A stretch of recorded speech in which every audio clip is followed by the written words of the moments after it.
When you're pruning limbs, do you ever find the one that you really need to trim is just out of your reach? I'm Danny Lipford with Tips for Today's Homeowner. Now is the time to prune trees that bloom in late summer, like crepe myrtles for example.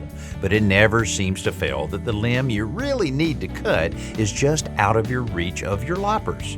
If you don't have a pole pruner or a ladder handy, you may be out of luck. Unless you try this. Get a piece of PVC pipe with an interior diameter that's slightly larger than the handles of your loppers. Cut the PVC pipe in half and slip one piece over each handle of the loppers. You have effectively extended the handles on your loppers by about 3 feet. As long as you're reaching upward, gravity will hold them in place so that you can reach more limbs and finish your pruning chore. I'm Danny Lipford with Tips for Today's Homeowner. From patio to paradise, enter our Backyard Paradise contest through April 14th to win $10,000 in paved stone materials and labor, giving you the yard of your dreams. Go to todayshomeowner.com/contest and tell us why you need a Backyard Paradise makeover.